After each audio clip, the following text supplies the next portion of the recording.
A very good afternoon to you all. Welcome to yet another edition of the Capacity Development Forum. As you all know, the CDF is a platform where we bring together capacity building practitioners across sectors and scales and try to build a community of practice through exchange of ideas. Today is also the UN World Cities Day. And the topic for this year's World Cities Day is financing a sustainable future for all. So under this broad topic, we have the pleasure of having Dr. Ravikant Joshi with us today, who is a very, very well-renowned urban finance specialist. And he will speak to us today about capacity building for ULBs for a sustainable urban future. Since he comes from the urban finance background, I'm sure through his presentation and in the Q&A which will follow, we will also be able to deliberate upon the bigger topic of World Cities Day. With that, just a reminder to all participants, Ravikant ji will first give the talk. So as you have questions as he is speaking, please put it in the Q&A box and we will take them as a whole at the end. And any other comments that you have, please put it in the chat. So with that, very, very warm welcome to you, sir. Again, a big pleasure to have you with us today. And we look forward to hearing your thoughts on the topic. So over to you. Sure. So I welcome all the participants, and also I'm very thankful to the Indian Institute of Human Settlement, IIHS, for giving me this opportunity, and also to the Anuttama ji for remembering me and extending this invitation to me. So it's a pleasure to be with you people. I will be very brief so that we will get much more time for interaction. I'm not a trained capacity building person, yes, but I have been in the field of training of urban local bodies, all types of people, officers, politicians, career student, or even executive level capacity building in other countries, and also NGOs. I have worked with the various NGOs and all academic institutions, training institutions. So I will be speaking from my own experience. I have put up this presentation copy which you will be able to get. So basically I will not be reading this presentation, but I will not start with much of the what is capacity building, why it is useful or why it is necessary, because all of you are capacity building practitioners or those people who are involved in that. But as we know, today is the World Cities Day, and cities produce more than 70% of the CO2, and climate change is a reality now. It's not happening, but it has happened.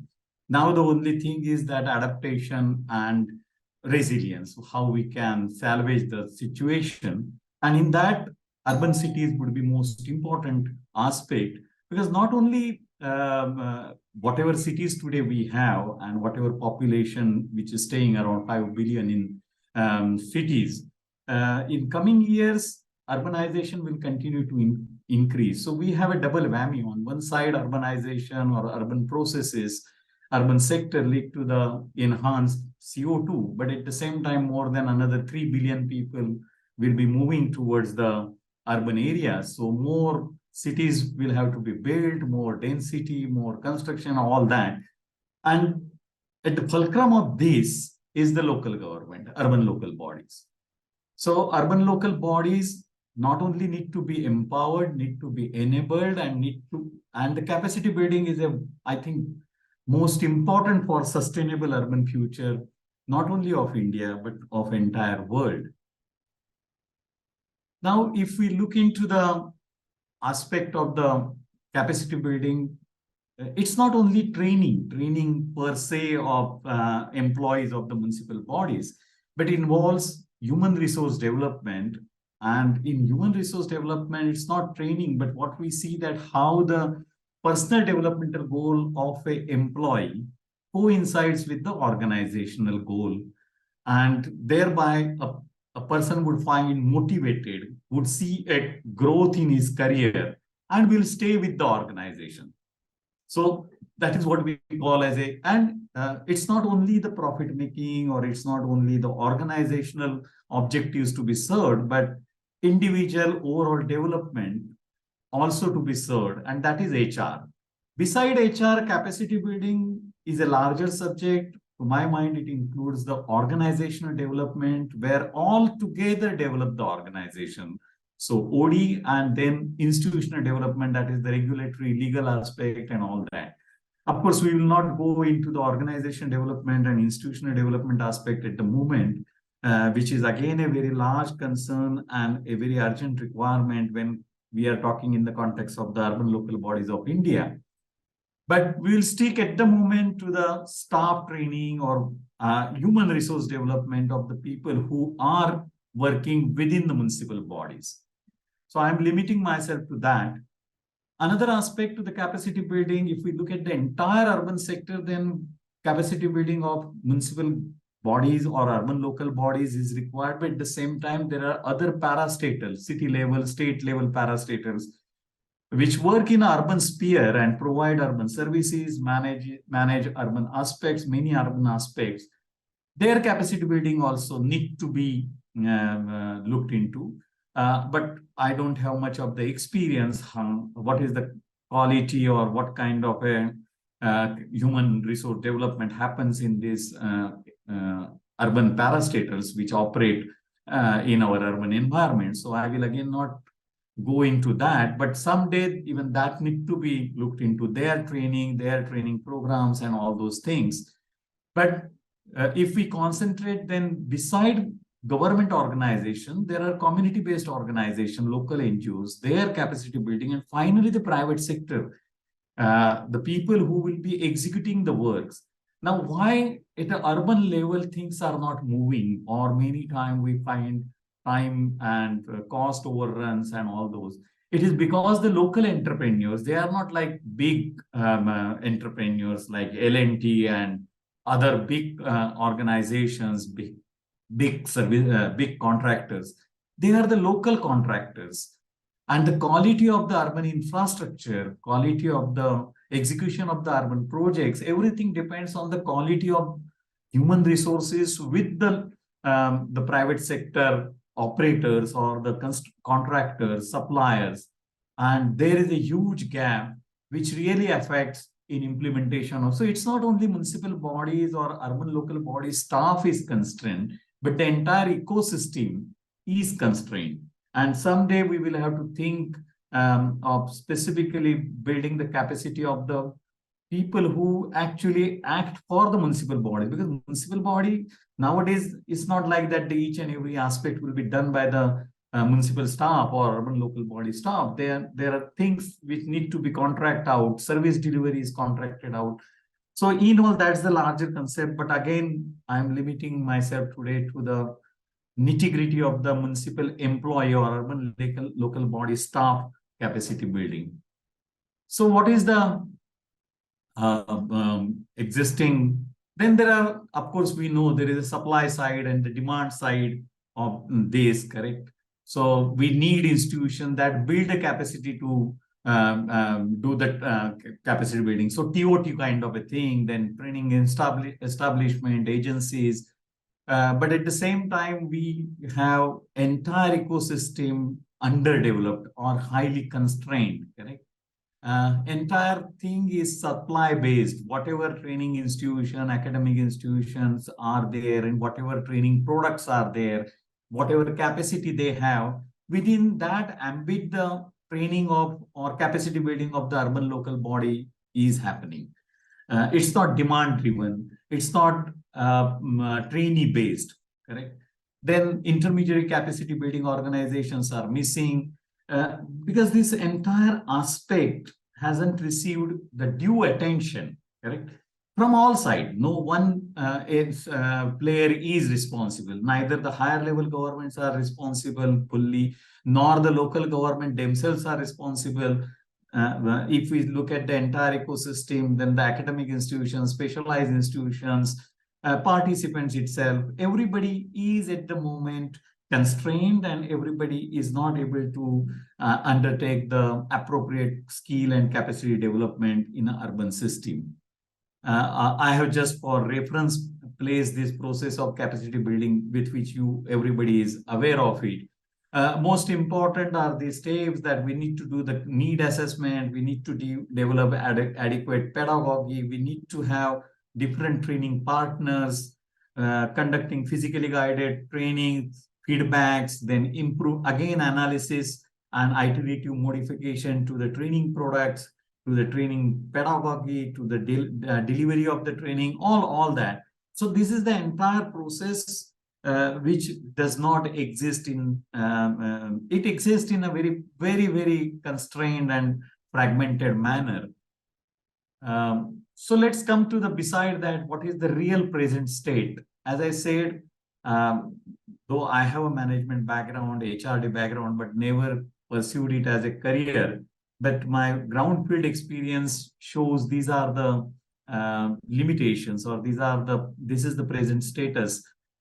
If we look into, as I said, there is no human resource development concept. Even if you take a biggest municipal corporation having 1 lakh employees, HRD doesn't exist. What exists is the legal aspect of the means recruitment of the staff, then managing the leaves, managing the other benefits, salary, increments. So what exactly personal function exists is of a more of a regulatory nature, which is there in a government.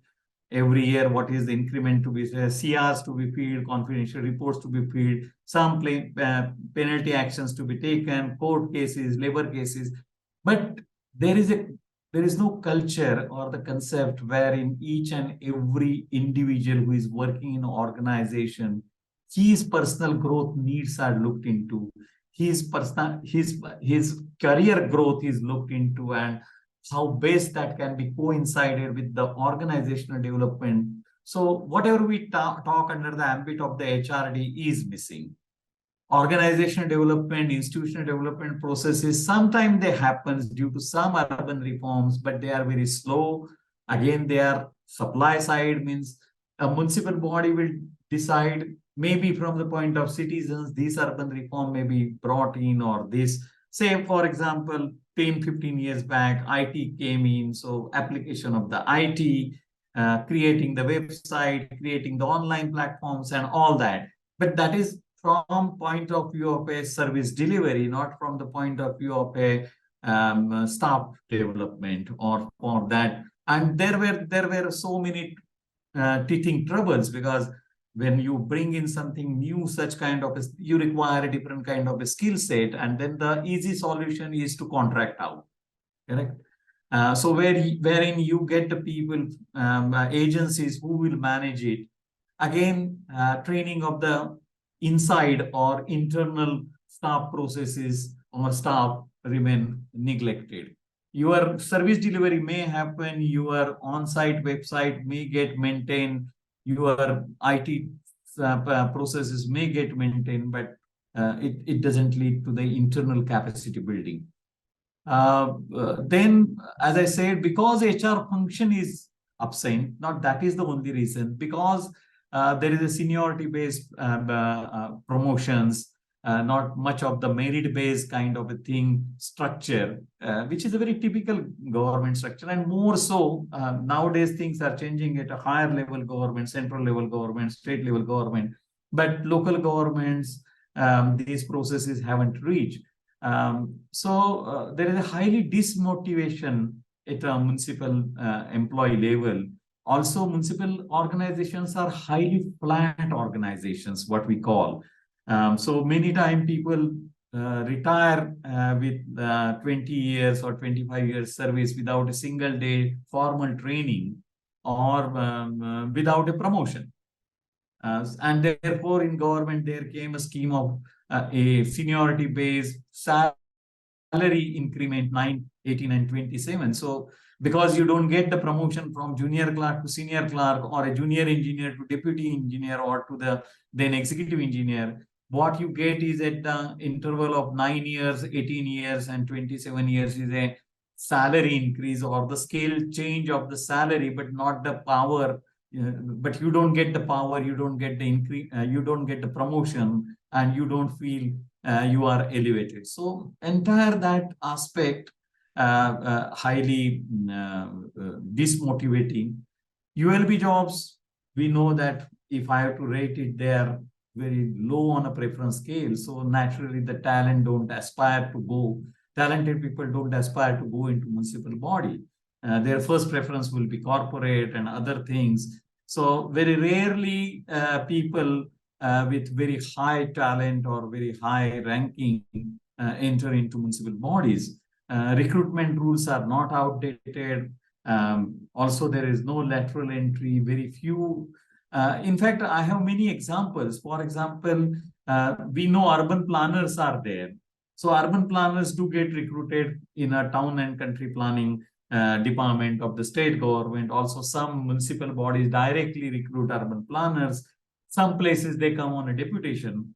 But say urban designer. Now, there are many universities in India who run the course of urban design.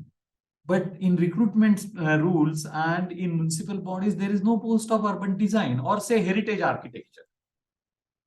There are now masters in heritage architecture or as I said, urban design. But where are our urban designers having professional qualified? They are ending into big corporate sectors in landscape development architecture and all that. Public place making, but that is done by outside. They are not within the municipal corporation. So we do not have like developed countries, urban designer. Even environmental engineer course came in, correct? And they end up doing as a consultant or working with the other organization and doing the environmental impact assessment. But it took many, almost more than 1.5 decades to change the recruitment rules, saying that for solid waste management or managing the solid waste management in municipal bodies, which has become now a very highly technical subject, you need to have a professionally qualified environmental engineer. And even today, more than 50% or more than that, even municipal bodies do not have a professional environmental engineer recruited to manage the solid waste management.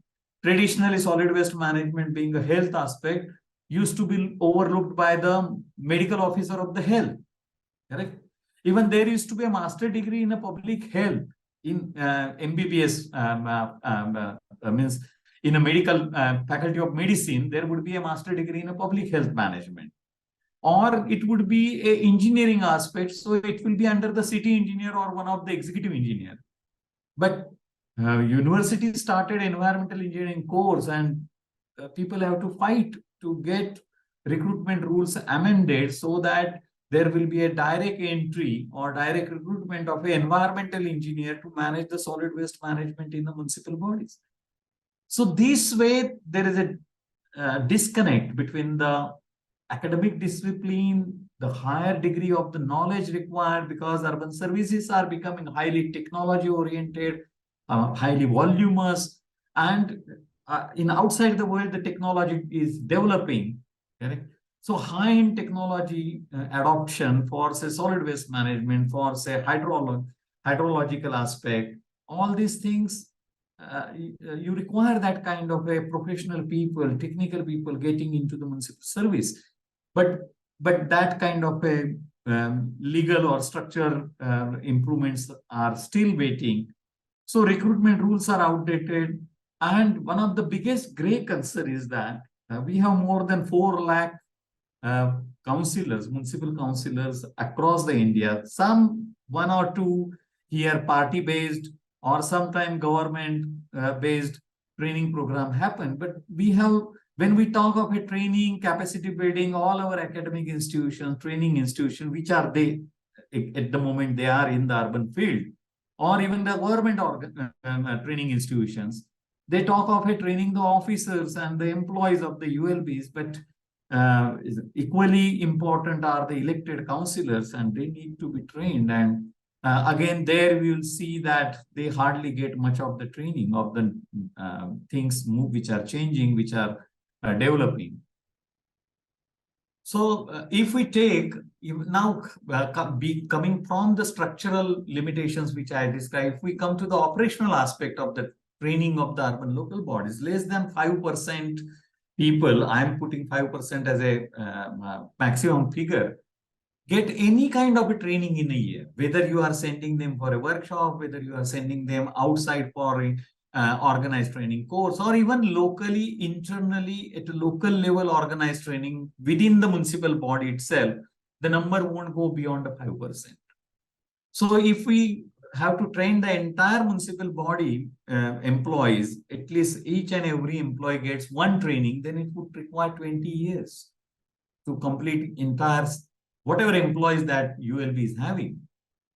There is no mandatory pre-service training if people are directly recruited by the municipal bodies. In many states, there are now municipal cadres. Earlier, some states had, and some states in recent time, they have followed. So the way top level central recruitment or central office employees get mandatory pre-service training, or state government officers and employees get pre-service before joining the organization, having been selected, that kind of a thing is missing at a municipal lady. So a person simply joins the municipal body and retires. Sometimes I have seen examples, the people have retired without any formal training after 30 years of the service in a municipal body. How he learns is the person who were earlier managing, he just lets him know that, okay, this is the way you need to do the job. This way you will keep the file, this way you will do the filing, this way you will write the notes and all those things. Or in engineering also same thing. Also, again, municipal bodies have typical character. It means there are a lot of skill-based training required. You have the plumbers, you have the masons, you have the carpenters, you have electricians, you have people who are working on a big pipelines in sewage treatment plant, in water treatment plant. Now we require such kind of a skill-based training programs. And also very peculiar thing with the municipal bodies are they are like sepoys or the jawan. They are frontline people. It becomes very difficult because I have worked myself for 20 years in a municipal or corporation. We know releasing a person, a cashier from the cash window, I know if I have to withdraw him, or then it requires a arrangement, because every person, most of the 70% staff is a field staff, and no excess staff available, shortage of the staff. So removing them and sending somewhere outside for 10 days for training or 5 days for training becomes very impossible. And Anuttama ji and other people who must have done the capacity building in this group, I don't know who are others, but they will agree with me that even if 100%, 100 people have confirmed their nomination from the different municipal bodies, actually 50% are able to come out, because there may exigency arise. Urban is a very live field, and there can be anything wrong. In fact, every person who is working in a municipal body, in the morning, he doesn't know what would lie ahead in a day. Even I was chief finance officer. I was not in the field, but even same thing would happen with me. Something unthought or unplanned will come, and you will get engaged into that. So a very typical character, and then you require a different kind of a pedagogy, which is not thought. The point which I am coming is that it requires a very different kind of a pedagogy while developing the training for the urban local bodies, correct? Then there is a minuscule allocation for the budget. Very few municipal bodies will have a real budget for the training. Some municipal bodies training officer would exist, or some training clerk. What he will do, he will basically process when there will be a different invitation coming from the central government, state government, or training institute that send your training person for training. So his job is not about doing training, but sending his nomination, arranging other logistics, sanctioning his leave and all that. So that is what training department does or training officer does. Because very few municipal bodies have their own training setup where they will be conducting the training. There are no professionals, trainers recruited. Even if a training program is organized by a state level training authority, there are not expert in the training center itself. They will be just contacted and invited to take one or two lectures when a training course is organized. So there are huge supply constraints, whether in terms of the institutions, whether in terms of a research, training research, pedagogy, training material, trainers, etc., everything. And this I'm living with you. I'm covering most of the point, but there was a National Institute of Urban Affairs which carried out a study. It's a dated study, but things haven't changed much. It was done for the Planning Commission, so some 8-10 years back. But that study also said that there is a discord in the functional relations between the ULB states, acute shortage of the technical staff, general staff, transfers, lack of specialized state level resource institutes. See, there are state level resource institutes. Every state has a public administration training institute, but mainly they are so overwhelmed by the catering the state officer needs and state employee needs. So there is a Yashda in Maharashtra, there is a ATI Mysore in Karnataka, there is a ILGAS, there is a SPIPA in Gujarat, there is a Himachal Pradesh Institute of Public Administration, HIPA, Rajasthan Institute of Public Administration, name the thing. Correct. And there are state level and they are doing very good work. They have the capacity, but they are so overwhelmed. What we really require is in each state a specialized urban resource training institute, which will cater only urban local bodies. In fact, there are more Apex Institute for the rural local bodies. That is like the National Institute of Rural Development, Hyderabad, and many other where the real ground level research would happen. But though there is a NIUA, there is no that kind of a research institute and the training institute which is dedicated for the training and developing the pedagogy and everything for the urban sector. So there is a lack of resource institute at the state level. I said local bodies do not. Bombay has its own training setup, training college, a physical building and all that. Thane also has. To some extent, I don't know, I may not be mentioning, but there may be some few other municipal corporations. Vishakhapatnam, I remember, they had a training college, not training college, but they have a training calendar of 365 days. That really was a good practice. Of course, I don't know today's position. I looked at it 10 years back. But where there was a specialized training officer and who showed me that year-round training goes on for internal employees, right from the sweeper to the plumber to the carpenter to the account officer to the labor welfare officer. Everybody means different kind of and there was a 365 days training calendar. So that is not there, and there is a absence of dedicated municipal cadre. Then what they pointed out the inadequate skill and capacity of the present personnel, limited availability of the personnel with the adequate skill set to execute projects, absence of suitable institutions. This is what the reference is given on the bottom of the slide. This was a study, good study. You may refer that. So same thing they pointed out, lack of personnel with the appropriate skill sets due to lack of institution, inadequate skill sets of the persons already deployed, lack of appropriate institutional framework, which I discussed, and capacity gaps even at the apex level. Okay? These are the certain existing training institutes. There is a Center for Urban Studies in Indian Institute of Public Administration. There are regional RCUS, Hyderabad, Lucknow, Mumbai, which were set up by the ministry way back. They are doing good work, but as I said, there is a bandwidth issue, correct? Even if they would be doing training course at their centers or other places in India, issue of municipal employees going over there and they organizing programs for the lower level municipal employees where the skill sets are required more, correct? National Institute of Urban Affairs occasionally conducts workshops, training programs, many things. Correct. They also come out with the training material, best practices, documentation. So doing very good work, but again, the demand is so much, the volume is so much that all these institutions together, then there is the All India Institute of Local Self-Government, Administrative Staff College of India, Hyderabad, Administrative Training Institute of State Government, which is there in each state. Few universities and institutions have started master's program in different urban aspect. Over the years, main program is planners, urban planning. More than 20, 30 schools of urban planning are there.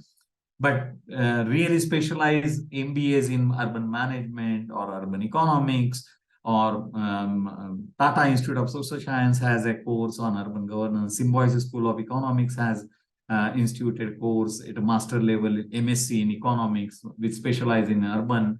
There is a Bhubaneswar Xavier Institute, has started MBA in urban management.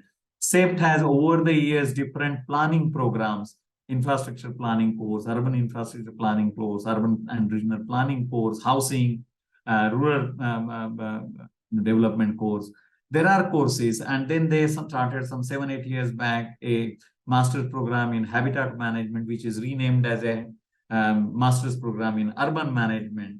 I had a fortune of involving with all these training programs or training courses, but we require much more. They are just drop in the ocean.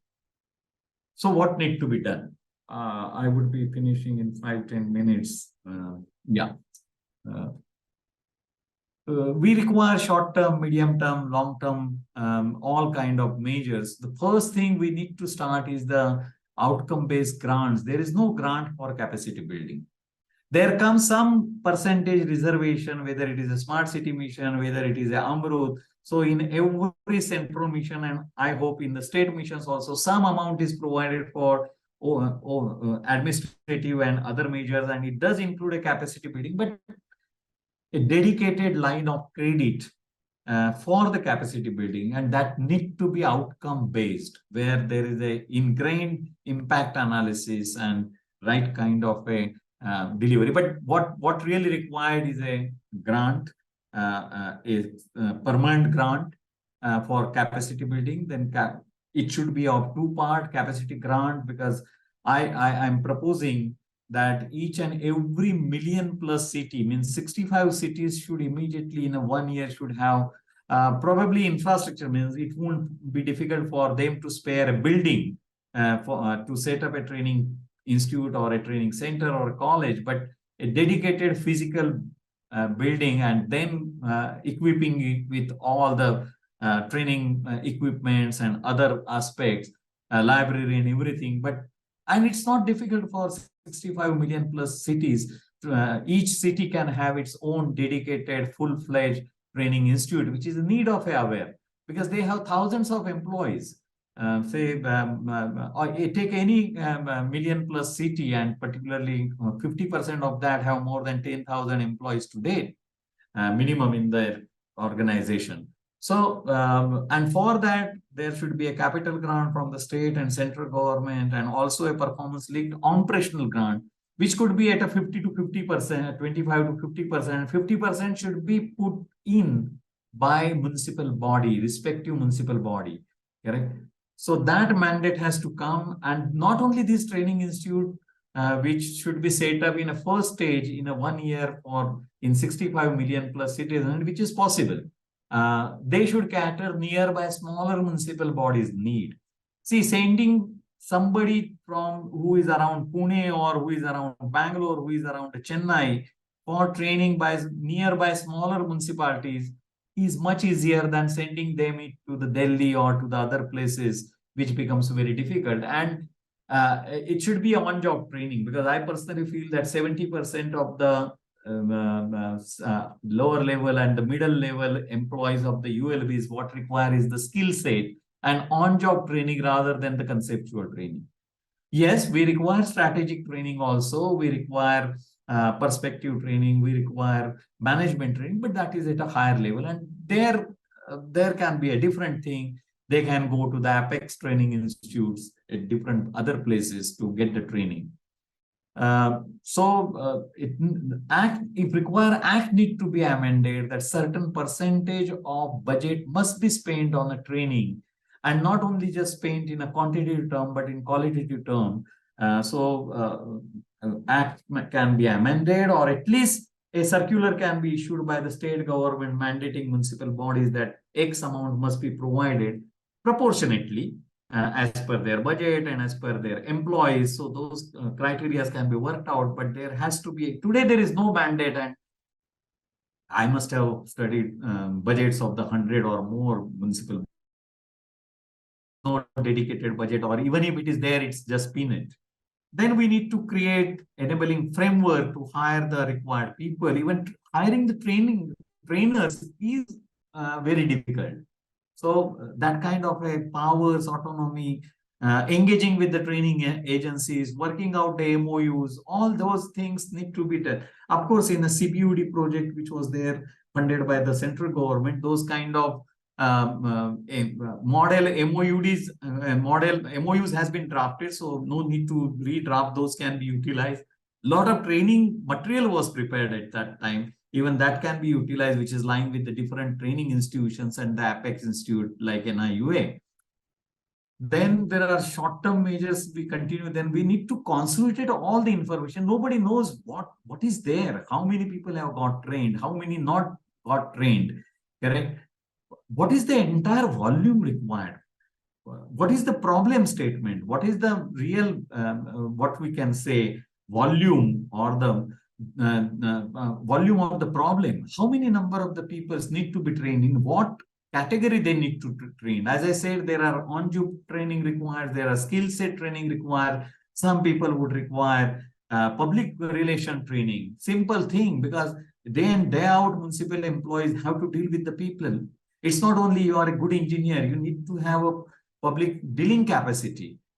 So it's a different ball game when you are in a municipal body. You may be very good engineer, or you may be a very good accountant, and you may be very good in your own discipline, but what you require at a municipal level, because you are a cutting edge, front edge employee or an officer, need to do training assessment, develop, we need to develop. So all will have to contribute to develop right kind of a pedagogy. It may take 1 or 2 years, but nobody has looked into it. There are very standard materials, training courses designed and run a mill. They have been run over the years, correct? Training program should be demand driven, trainee based. And then there are now so many modern, Coursera can run. World Bank Institute is running courses for the urban sector. Many international organizations are running. Certification thing should become. There should be some incentive linked to the municipal bodies, municipal employees to go for such kind of a training. Correct? So, and not only physical training, what could be the entire world level training apparatus available training is. Somebody need to collaboratively, all stakeholders need to come together. Not only this one of this lecture, but continuous dialogue among different players in a capacity building. Not only training institute, but the ULBs, higher level organization, professionals, and we need to work out this entire thing which I am saying here. We need to identify individual trainers. We will have to carry out TOTs. Correct? Because there may be expert, but that expert must again have an urban explorer. I was such a fortunate person, got the hands-on experience of 20 years working in the system and then working as a consultant, working with the NGOs. So I know that how 360-degree view is required for all this. It cannot be a classroom training. It cannot be, there is no doubt about expert knowledge one has, but you need to have the exposure to the urban realities, urban ball game, urban dynamics. Then there can be a right kind of a expert delivery of the training. So all in all, this we need to prepare entire training plan, modalities, and then how to do impact assessment, and how that kind of a capacity can be created with the ULBs, how a training calendar should look, correct? How that ULB should implement. So there would be a required developing a capacity within the ULB for the training its employees. Long-term measures, there should be, in fact, 12th five-year plan has suggested setting up the 5 apex level urban institute on a level of a IIM, Indian Institute of Indian Institute of Management stature. So such kind of apex institutions, there was a plan. And I remember 10 years back, there people, private universities also, that here is a central government, what it wants. Why don't you go and say to the central government that we would like to set up that kind of institute?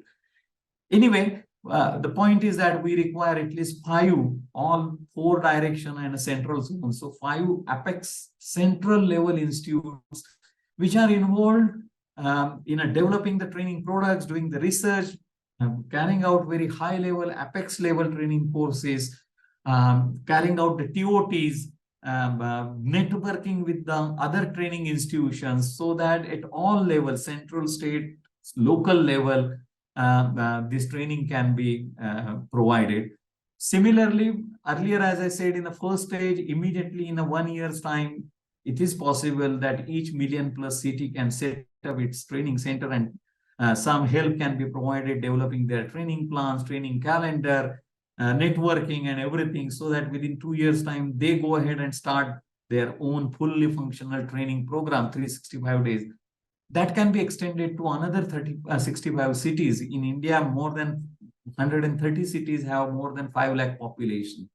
So they also can have training center, physical training center. Why this is? Because then across the India, we will have these 130 training centers which can cater to the smaller municipal bodies. So that can be a long-term or medium-term, I can say.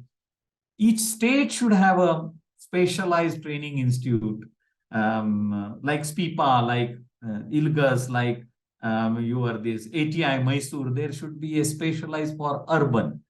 It can be part of that, but must have autonomous or independent targets and independent setup. Correct. Today, all these institutions, all these urban state level institutions, government owned, they do run urban programs, but they have to run for entire state. So that kind of, and the demand is huge. The volume or backlog is huge. Creation of municipal cadres, amendment to the recruitment rules. So in short, in the end, I will say creation of an entire ecosystem. For example, there is I'm coming to the financial aspect now. I had suggested some 8-10 years back, and we had even submitted a proposal through Janagra to the Indian Institute of Chartered Accountants of India. After that, they do run a course on a municipal accounting, but our suggestion or vision was that there should be a specialized post-CA course in municipal auditing and municipal accounting for the people who have become the chartered accountant. There are such kind of a course today. For example, there is a specialized course for public sector accounting. There is a for insurance company audit, actual, where a full-fledged chartered accountant would take a specialized course of 6 months or whatever it may be. It's a domain of a institute. So like that, all these high-end, see, nobody talks of a cost accounting in municipal bodies. We have Institute of Cost and Works Accountant of India, ICWA.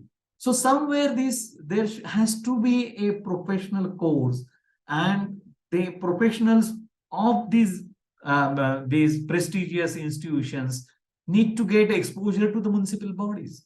Municipal bodies or urban local bodies and urban parastatals are different animals, different kind of organizations. And that calibration is required even in professional education.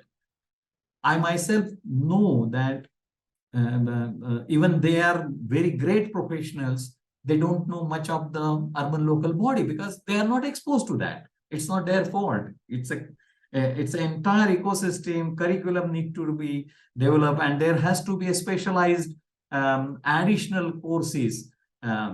We know in medical science, so many specialization has come. Same way in a financial specialization has to come. How many universities have course in urban economics? we have general, but there may be one topic on urban economics. Correct? But we are not studying urban economics or local economic planning. So there are many examples where we need to look at entire ecosystem which will calibrate urban aspects in academic curriculum, in professional courses, say derivatives, financial analysis. We require, where is the course on municipal financial analysis? And I have seen even professionals going wrong. Anyway, I would stop here. I hope I have completed in 45 minutes and we will have half an hour for discussion. Thanks again to all of you for joining, and at the same time, thanks to in IIHS for giving me this opportunity.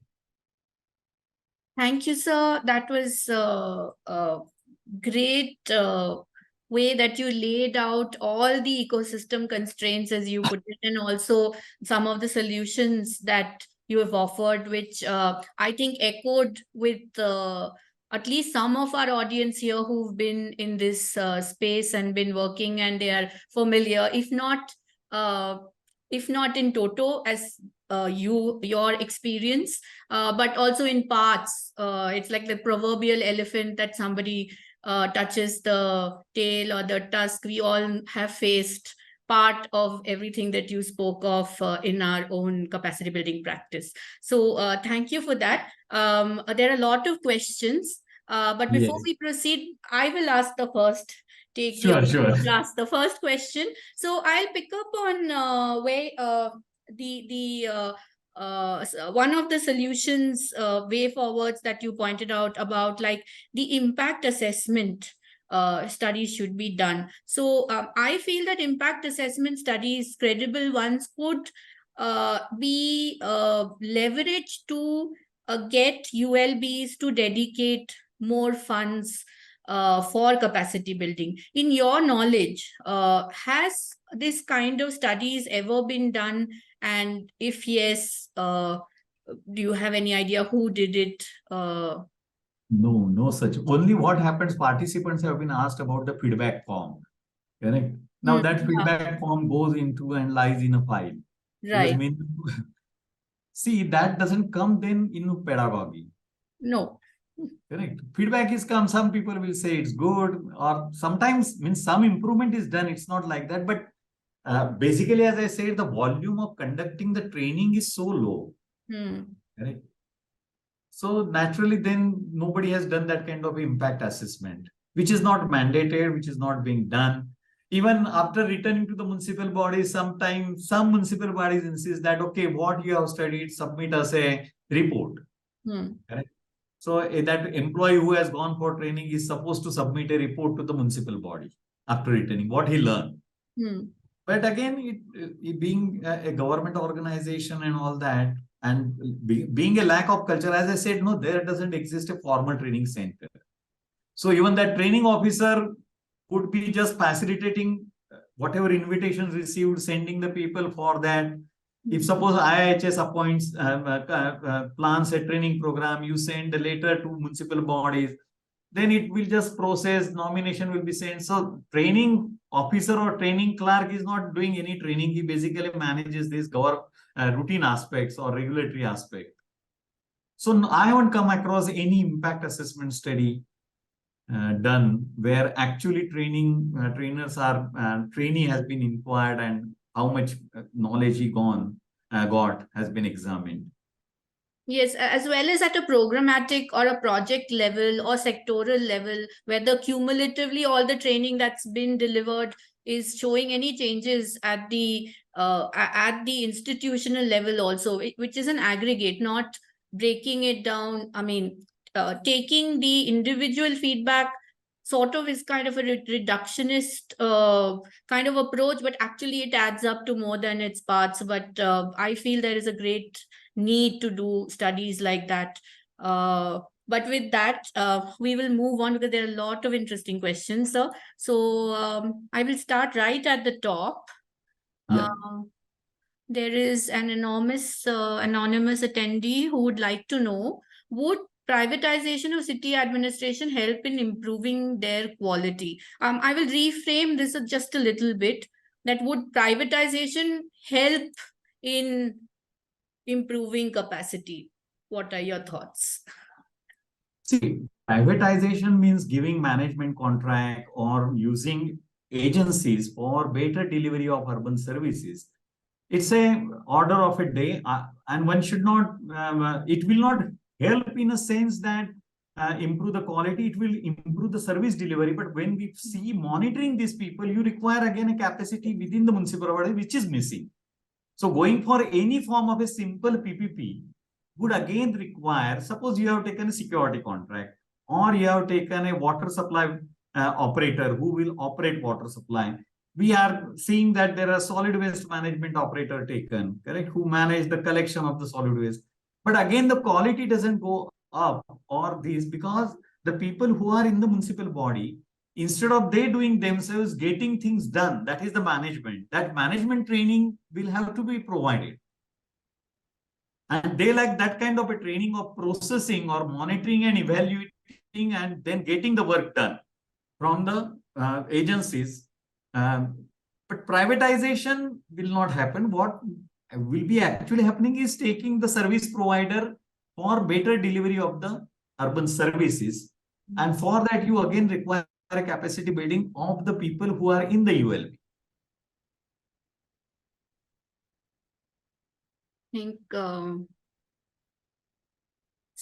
I think the next question is also kind of a follow-up. One of our attendees has asked you, for effective urban financing with limited resources we have in our country, we definitely need innovative approaches in public finance management. Without timely training on current trends and exposure to best practices, just going with their business as usual approach, how can our ULB support innovation? And are there any incentives to support such innovation? What really missing is the incentive. And in finance, amount doesn't matter, correct? How effectively you use the resources. So sometime my participant in finance course or smaller says, sir, we have very small budget. I said, it's not matter that whether your budget is of 1,000 crore or 2,000 crore or your municipality is having just only 100 crore. How you are managing that 100 crore rupees effectively is more important. Are you using cash budget? Are you doing working capital management? Are you looking at your what interest you are getting on your investment, whatever investment you are doing? So it doesn't matter how much amount, and there then we require a really capacity building, correct? Understanding the finance concept, that kind of a capacity is missing among those people who are working and managing the finances of municipal body or even in the officers also, correct? Whether it is a officers of a IS cadre or GS cadre or any other cadre, they also need exposure to the municipal finance. Many times they are great in their all other abilities, but somewhere the financial aspects are missing.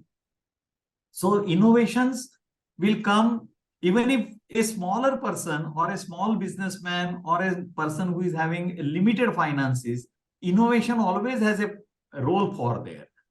He will, what is innovation? How to use better use of his resources available. How to rupee saved is rupee generated. So that whole concept of cost effectiveness and being efficient in financial management is useful, whether it is a small municipal body, whether, in fact, the municipal bodies which do not have much of the money would have a requirement of a more of a financial acumen, correct? Yes.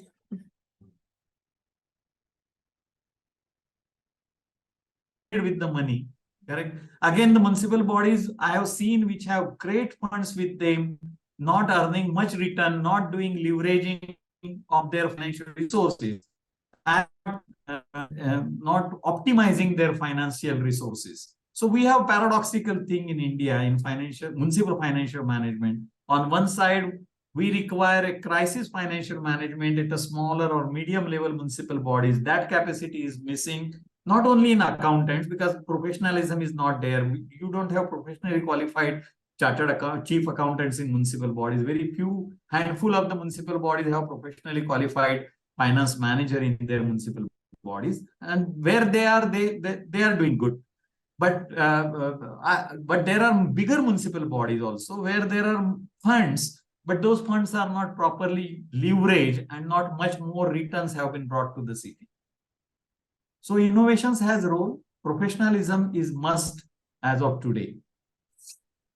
However, one problem I foresee is that already it is not aspirational to work in an ULB, and that too for finance professionals who in the private sector are all, they are the top of the earning spectrum, right? So I feel that, and as you say, very rightly say, that more talent is required in smaller ULBs who many of them are struggling a lot, like to even pay their current employees and to do the basic, provide the basic services. So I think it's a great challenge to solve this problem of how to bring the best talents, connecting the requirement with the talent that is out there. I mean, I don't have a solution. I feel that's no. If there is a lateral entry and exit, correct? Suppose the municipal bodies convert their chief accountant post for a open and with the minimum chartered accountant qualification, which I did in Baroda Municipal Corporation. Before I left Baroda Municipal Corporation, we created CA post and we recruited them, trained them, and then we left. So some municipal bodies have adopted that. Even Ahmedabad way back 1993 recruited general MBAs at a middle level manager level. Correct? Keshav Verma ji was the municipal commissioner, and that was the first innovation done. And a young professional MBA pass out, general MBA were introduced. Many of them stayed in municipal bodies because at a higher level they can see other kind of a motivation. Yes, in general they are low on a preferential scale, but if there is a lateral entry and there is a lateral exit available. Nowadays, in certain states, in most of the states, pay scales are now compatible, correct? Or some places that can be thought out. But if you offer a good payout, and then there are certain posts which are where there is a lateral entry allowed, lateral exit is allowed, I don't see any problem professional joining. He may leave, but another chartered accountant will come. But you need to adopt that professionalism, and therefore I said appropriately recruitment rules will have to be changed. Point noted, sir. We'll move on to another question, which is slightly on a different track, but it's interesting nonetheless. So this question is, how can cities leverage innovative financial instruments such as green bonds or social impact bonds to attract investments for projects that benefit the environment and society? It's a outlier question, not directly speaking to capacity building, but I mean, I would also say, like, we get a lot of questions. People want to know about green bonds and there social is no problem. I can take it. See, whether it is a green bond or anything. In finance, I say, if any bond or any borrowing is to be done, you must have revenue surplus in a municipal body. That is the first qualifying thing, correct? The cities which are having revenue surplus can certainly go for a bond, general bond, which is a municipal bond, or even general borrowing to any financial institutions. Now, coming to the green bond and all that, which is very much possible. First, as I said, you must have a revenue surplus because the investor must be clear that their money is saved and they will be able to get it back. And the resource for that is a credit rating. So in order to get credit rating, your finances should be good, and your financial management should be good, and your future projections, means when credit rating agency gives you credit rating, it looks predictability, sustainability. So if your tax revenue and other processes and your future is good, it's not hard to get the credit rating. So first you get a good credit rating, then naturally you will be able to leverage and you will be borrowed. In green bonds or other thing, that investor is interested that whether the money he will invest you will use it for the green projects, correct? Or for enhancement of the or adaptation to the climate change or resilience, improving the climate resilience. So one side you must have financially sound, and secondly, the project for which you are going to raise green finance must be a green project with a correct technical solution and with a correct kind of a technological solution. So if you will go that, okay, today we are not treating our sewage treatment, and therefore I want to increase my sewage treatment capacity. This will be the benefits. This would be the outcome. If I do this sewage treatment plant, I will be treating this much and start stopping the climate change or pollution, damage to the environment. Once you are able to establish that, again, raising the green finance will not be difficult. So in green finance, two things will be required. Your project must qualify for green conditions or green definition, and you must have safety of his investment. For any other general commercial project, you don't require this. What you require is your financial capacity. You have a good credit rating. Any investor will invest. If he's not climate change minded, then he will generally say that, okay, this municipal body is capable, will be able, my money will be safe, my money will come back. It has a good credit rating. You will be able to raise the funds. But unfortunately, 80% of our municipal bodies are not financially strong. When last time credit rating was done under the Amrut project of 500 cities, only 136 cities got your B grade rating, and only 36 cities got A grade rating. In Indian circumstances, Indian investor is not risk taking, debt market is not developed. So institutional investment will happen, but Indian appetite, investor appetite is for A grade bonds.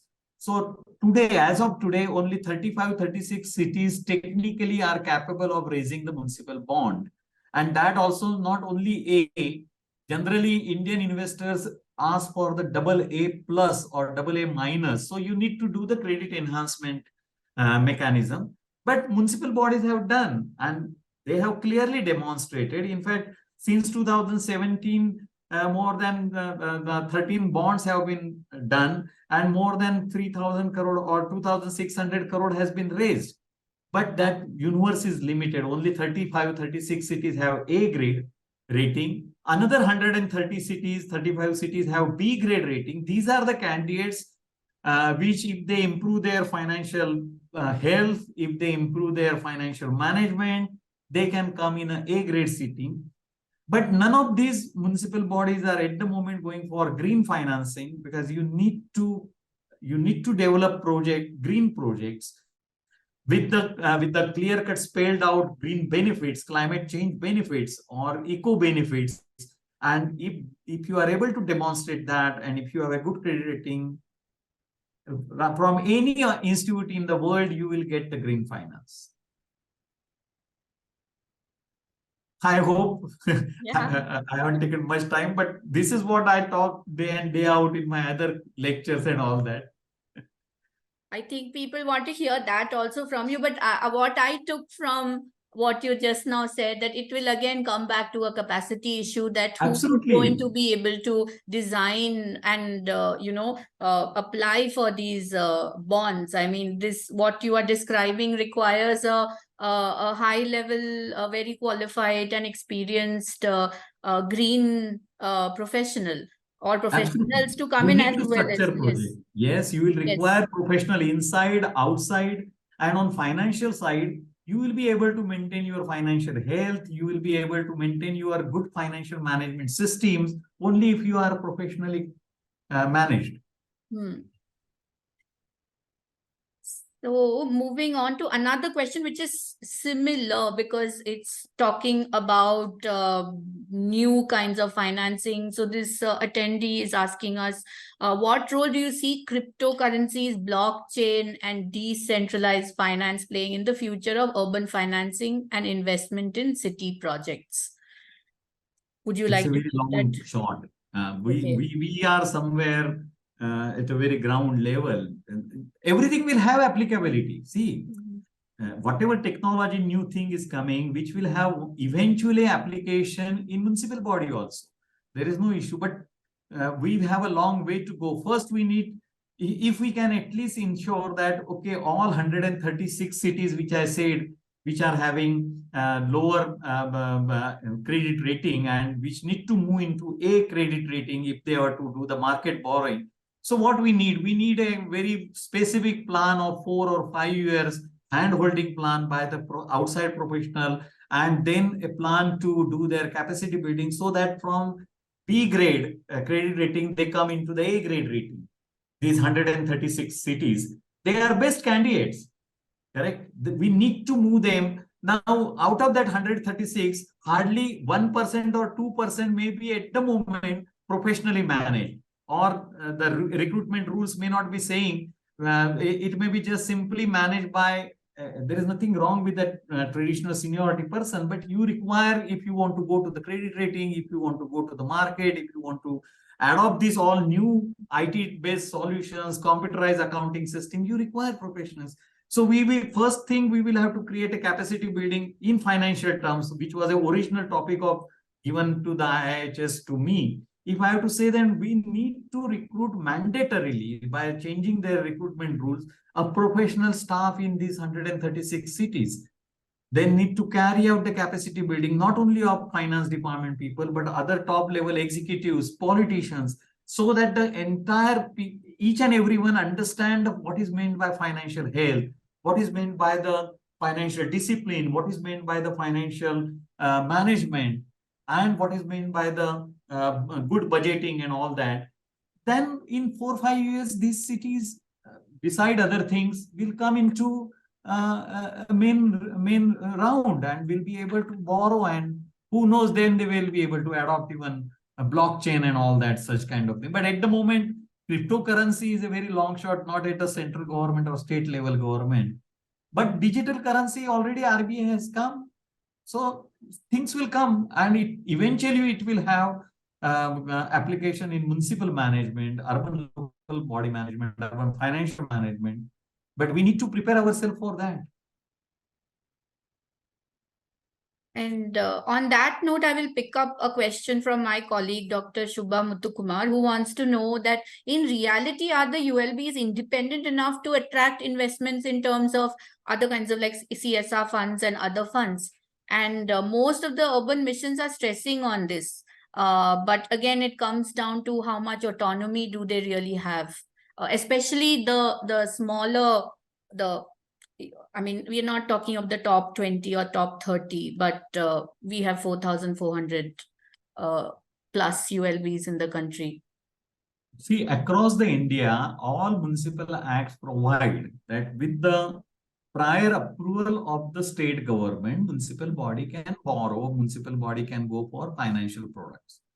So one way, my answer is yes, that yes, there is a procedure which says that whatever is in your mind, they don't have autonomy, correct? Like in developed countries. What we need to move is towards the rule-based system, wherein there are prudential norms say that, okay, if your debt service coverage ratio is of 2 and above, you can borrow. You can borrow X multiply of your balance sheet, or X multiply of your property tax revenue, or X multiply of your revenue surplus. So one way, they have autonomy with the state government sanction. Even if it is Chennai, even if it is Mumbai, they do not have direct autonomy. Even if they have to go for a bond or something. Yes, municipal corporations have autonomy to borrow from, say, bank or financial institutions or HUDCO. But even that, that also differ from state to state. At least Gujarat, Maharashtra, they can go to the government institutions and financial institutions to borrow by just informing municipal corporation, not the municipalities. There is a separate act for the smaller municipal bodies.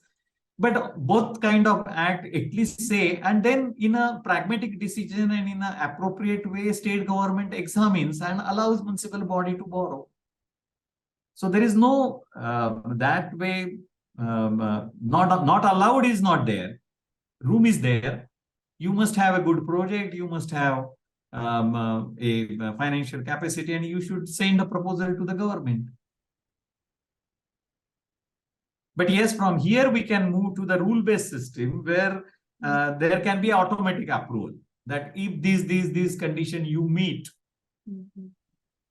at least bigger municipal corporation. Question is one of autonomy, and second question is of a capacity.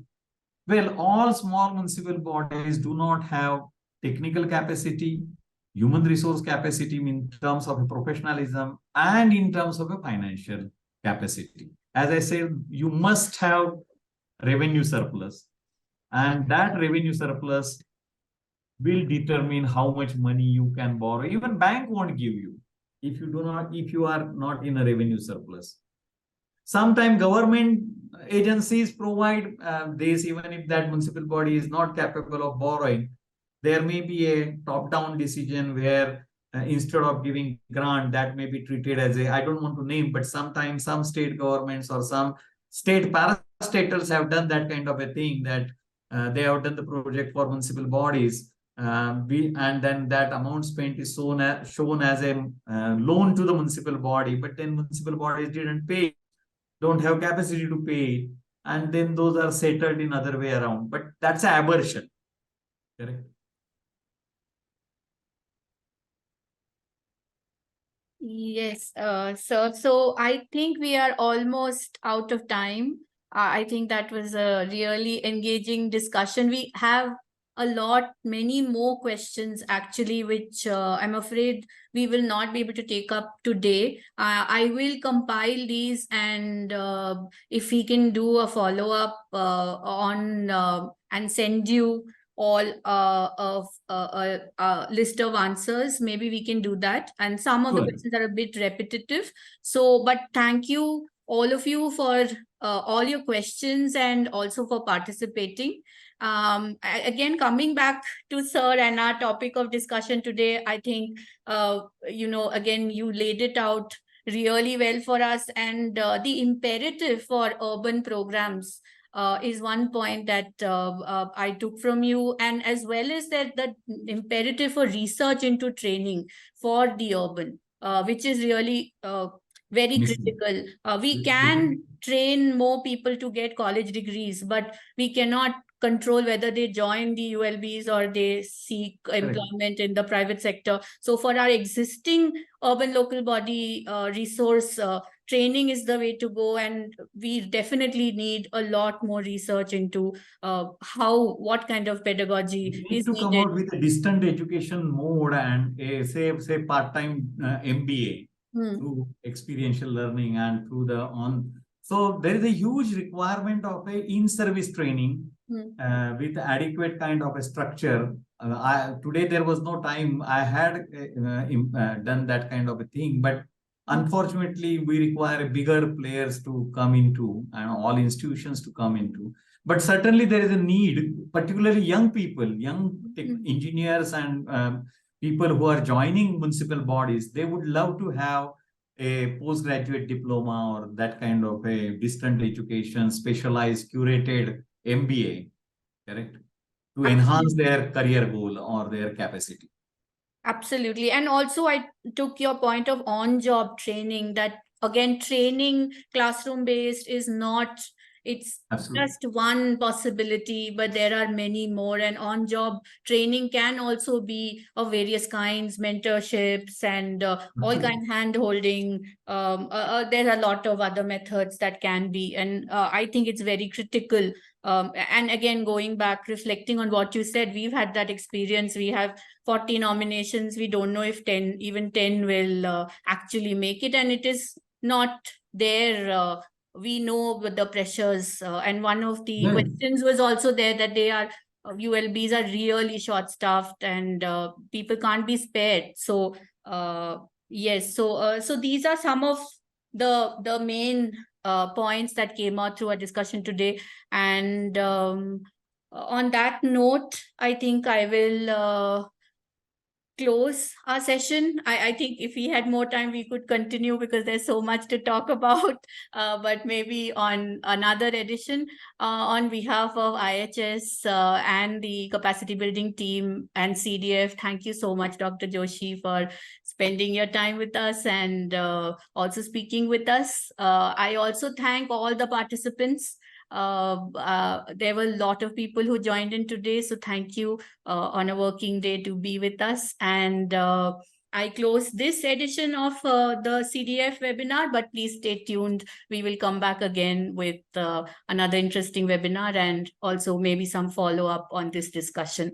So thank you from the team. Thanks to the IIHS and to the participants. Thank you. Thank you, sir. Thank you, sir.